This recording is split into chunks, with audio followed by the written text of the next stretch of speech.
गुरुदेव के चरणों में शास्त्री परिवार का अनंत कोटि नमोस्तु। प्रश्न पे आता हूं गुरुदेव कि खट्टा या मीठा अचार में कितना सारा एडजस्टमेंट होता है।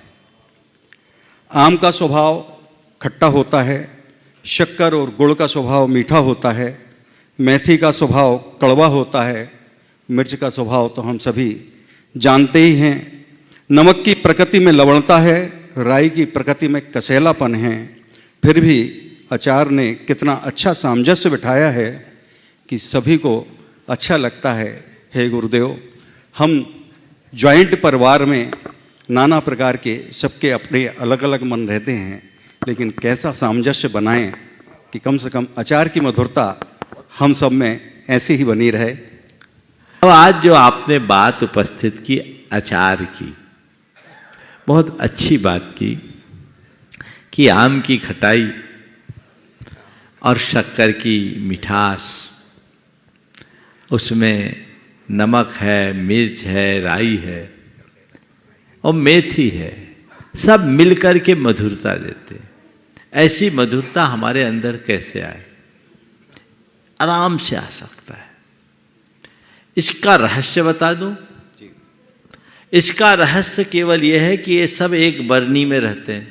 पहला रहस्य, एक बरनी में रहते हैं। समझ गए? सब के सब एक बरनी में रहते हैं और सब एक दूसरे का गुण लेते हैं।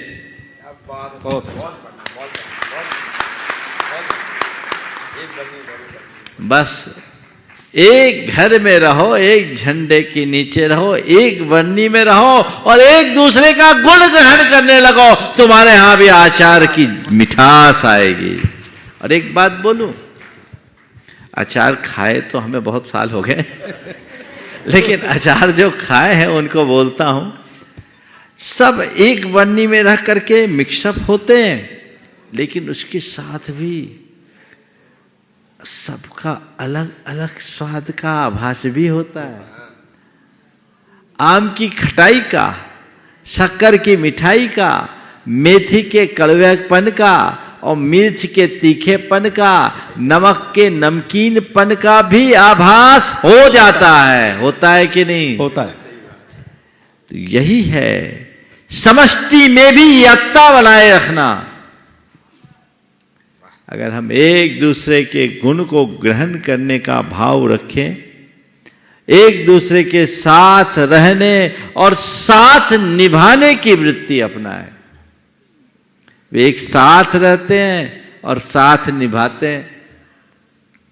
अगर आम कहे नहीं मैं तो खट्टा हूं, खट्टा ही रहूंगा, शक्कर कहे नहीं मैं मीठी हूं, मैं मुझे मीठी ही रहना है, मेथी कहे मेरा स्वभाव जो है मैं नहीं छोड़ूंगा, मैं जैसी हूं वैसी रहूंगे, और मिर्च लप लपा ले कि ज्यादा मत बोलो, मैं तीखी हूं तीखी रहूंगी, और नमक कहे देखो मैं अपनी मौजूदगी हटा नहीं सकता, मैं अपने ही स्वरूप में रहूंगा, तो अचार नहीं बनेगा।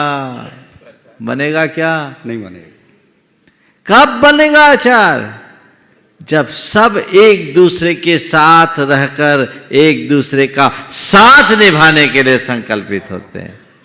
हमें मिलकर रहना है, क्योंकि हमारा जो वैशिष्ट है, हमारा जो स्वाद है, वो एक दूसरे का साथ निभाने में है। अलग होते ही स्वाद बिगड़ जाएगा। इसमें हमारी स्वतंत्रता भी है और हमारा सौंदर्य भी है, स्वाद भी है, शक्ति भी है, सब चीजें एक साथ है।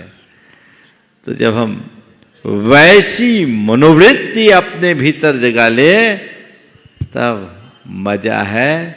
जब एक बरनी में ये आ जाते हैं ना, तो ये अपने आप को हटा करके अचार को ध्यान में रखते हैं। बस हमें भी व्यक्तिगत महत्वाकांक्षाओं को गौण करके घर परिवार की सुख शांति और समृद्धि को अपना लक्ष्य बनाना चाहिए, और उसके लिए अपना जितना उत्कृष्ट हो उत्सर्ग करना चाहिए। यदि हम ऐसा करने में तत्पर हो जाए तो हमारा बेड़ा पार।